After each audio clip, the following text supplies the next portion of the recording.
And question number 4, Murdo Fraser. Thank you, Deputy Presiding Officer. To ask the Scottish Government what progress has been made to address the problem of ice falling from the cables of the Queensferry Crossing. Minister Graham Day. Presiding Officer, ice accretion and precipitation centres were installed on the towers and the deck in 2020. Weather forecasting, bridge monitoring and traffic management procedures have been continuously improved, and the mechanism for ice accumulation specific to the Queensferry Crossing is now much better understood. A working group comprising Transport Scotland, the bridge operating company Bear Scotland and a number of expert consultants has been established, and a number of possible solutions are currently under consideration in terms of their feasibility. Murdo Fraser. Can I thank the Minister for that response and indeed welcome him to his new position. Twice over the last winter, my constituents in Fife and people across the east of Scotland faced huge disruption from the closure of the Queensferry Crossing. They don't want to go into another winter seeing a similar situation. It does sound from the Minister's response that any solution, long-term solution, is still some way off. Can you give any comfort or reassurance to my constituents that we won't be facing more winters of disruption? Minister. Presiding Officer, as members will know, I can't speak for the weather. Weather interventions are beyond our control. What I can offer is some comfort around the extent to which we are getting into this to find solutions. Now, it's worth noting that no similar bridge faced with a similar problem anywhere in the world has identified a single solution to this. But we're getting into this in great detail. Potential options identified are meriting further additional research and development work, and these include cleaning the stay cables, robotics, hydrophobic coatings and de-icing compounds applied to the cables and tower faces. We're also currently designing a system of optical and infrared cameras to be installed in the tower tops, which will focus on the cables and which will help us better understand the mechanism of the ice accreting and falling off the cable stays. There is no shortage of effort or imagination at play in this process, and to further supplement that, I can say to the member, we're also developing a fourth estuary transport model to investigate further improved links between the two bridges, using the old bridge more readily if in fact we get into a situation where we need to use that bridge because of circumstances involving ice. Thank you. Question number 5, Finlay Carson. To ask the Scottish Government when it next expects to make an investment announcement for road and rail infrastructure in the south of Scotland. Minister Graham Day. Considering use of potential improvements to all strategic transport infrastructure, including road and rail, across the whole of Scotland, continues to be undertaken through the second Strategic Transport Projects Review, STPR2. This work will create the evidence base for future transport investment decisions by the Scottish Government for the next 20 years. STPR2 will conclude later this year with publication of recommendations for investment and an appropriate statutory consultation period. Finlay Carson. I thank the Minister for his response and welcome Graham Day into his new post. I'd also like to extend an invitation to visit and drive the A75 and A77 and see first-hand how unfit these routes are for the volume of traffic and the type of traffic that use them on a daily basis. With regards to Strategic Transport Project Review 2, Phase 1, it's concerning that no capital investment is contained within the review for the A75 or 77. In the first phase of the study, reinforcing the belief that this corner of Scotland is forgotten, ignored, neglected and deprived.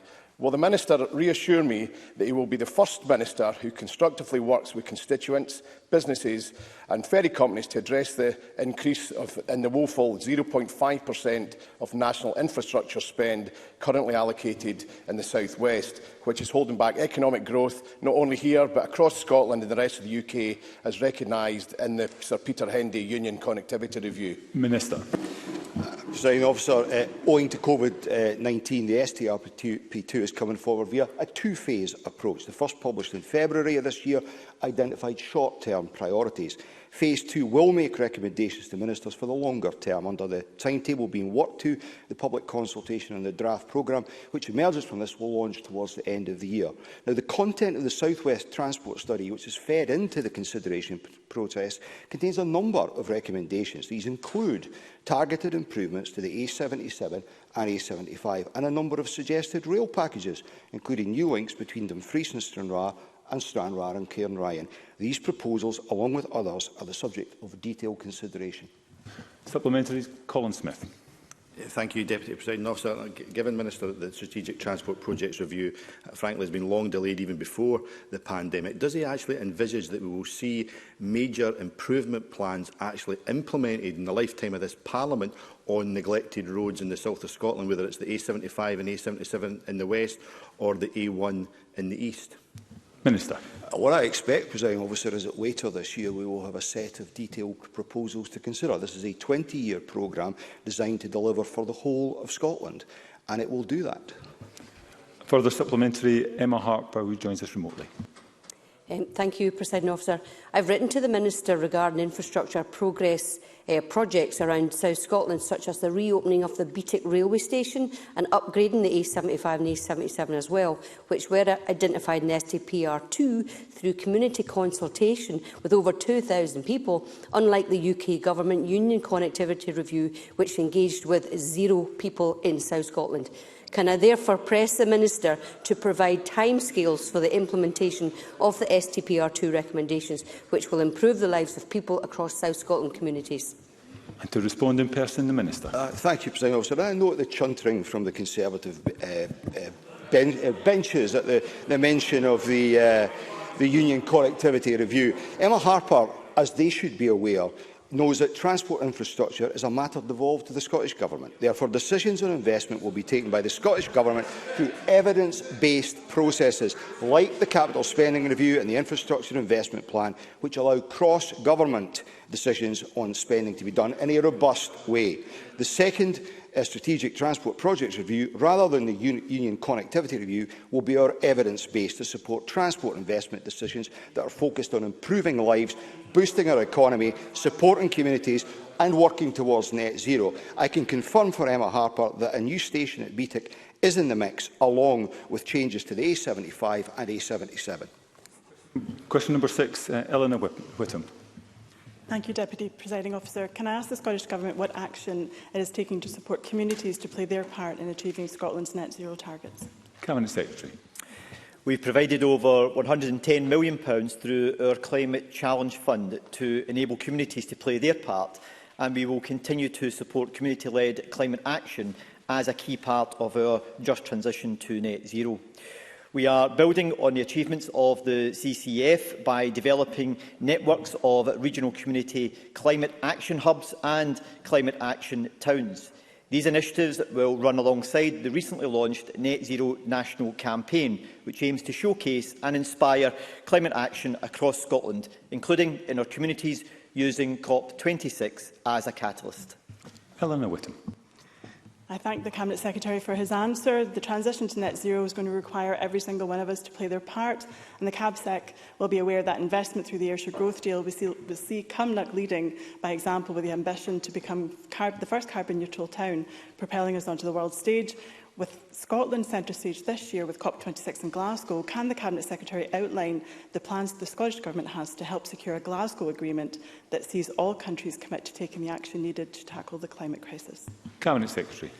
Presiding Officer, the member raises an important point, and I very much welcome the work that's been taken forward by the Ayrshire Growth Deal partners, which I was fortunate enough to sign with them on behalf of the Scottish Government, which set out the very ambitious plan for Cumnock to become a leading example of becoming a carbon-neutral town. This fits very much with the approach that the Scottish Government is taking in helping to encourage local communities to play their part in becoming a net zero nation, and also will help to act as a clear demonstration of the leadership that is being taken forward at a community level in Scotland to inspire global leaders as they arrive in Glasgow in November this year for COP26.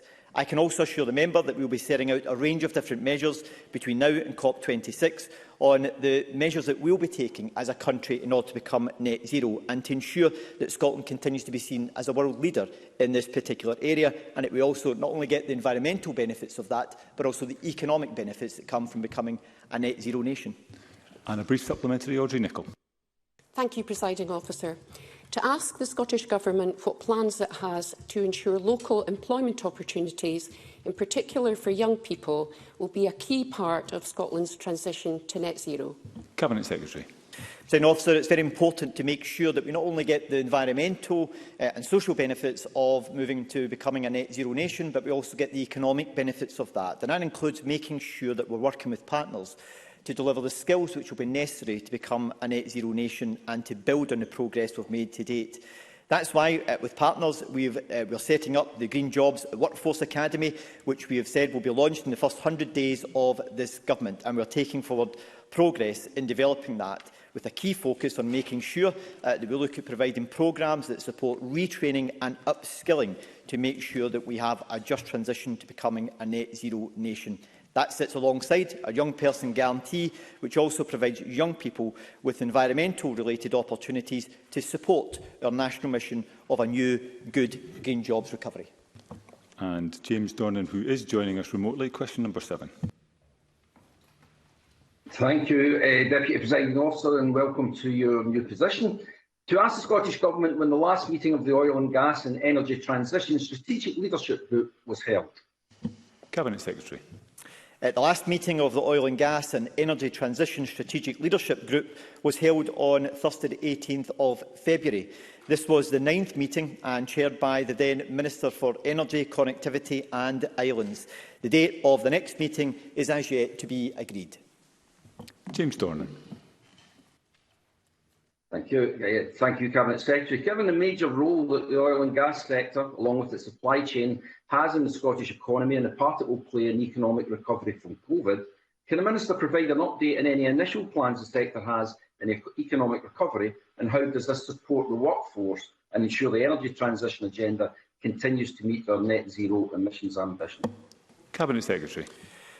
Presiding Officer, the Scottish Government recognises the crucial role that our oil and gas workers continue to play, not only in maintaining the secure supply of energy to consumers, but also in sustaining critical national infrastructure, as they have done throughout the course of this pandemic.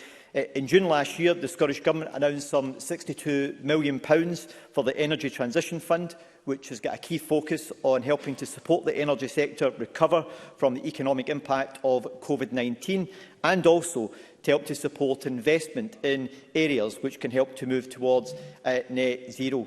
This work will continue as we move forward, and will continue to make sure that we engage with the oil and gas sector to ensure that we support it in its transition to moving to becoming a net zero industry. Key to that will be making sure that we help to secure and sustain the skill sets within the workforce, and a key part of the strategy we'll be taking forward is helping to support the sector in making sure that staff or workers within the oil and gas sector have the skill sets necessary to move into the renewable sector and into other green jobs. Thank you. And the final question, number 8, Pauline McNeill, who again joins us remotely. To ask the Scottish Government plans it has to improve Glasgow's public transport connectivity. Minister Graham Day. The Government is already making significant investment in public transport connectivity in the Glasgow City region. This includes rail enhancements from Glasgow to Barrhead and East Kilbride, and work to reallocate road space on parts of the Glasgow motorway network for buses as part of a £500 million investment in bus priority infrastructure across Scotland. Applications to the bus partnership are being evaluated. Any future Scottish Government investment will be informed by the second Strategic Transport Projects Review, the Phase 1 report recommendations published in February, including the Transforming Cities theme, which provides support for a Glasgow Metro. Pauline McNeill. The Connecting Glasgow report concluded that Glasgow has a good overall network by British standards, but the city falls substantially short of what has been achieved in similar sized cities in other countries. And with the exception of the 10.5-kilometre Glasgow subway, the entire fixed public transport network is made up heavily of rail lines, and the report says there is an absence of a modern mass transit system serving inner urban destinations is a glaring omission. With that, can the Minister assure me what financial commitments the Scottish Government are making to ensure a modernised rail-based system, as suggested in this report, including a modern air-link system, or are they content to leave Scotland's largest city behind? Minister. No, we're not. We are considering the case for a Glasgow Metro with a link to Glasgow Airport as part of the STPR, and in Phase 1, which identifies the 20 strategic transport investment interventions for the short term, we set out that progression and development of the business case was a government priority. The government supports the Council's approach to exploring some of the key challenges of a proposal such as this, and Transport Scotland are working with the Council's Glasgow Metro feasibility project team on this. But I hope the member will recognise that a project to the scale of Glasgow Metro requires a strategic business case to ensure taxpayers' money is invested to achieve the best possible outcomes, and that we need to take a whole system approach to planning transport infrastructure to ensure that decisions are taken that benefit the entire region. So conversations with Glasgow City continue, as does this process.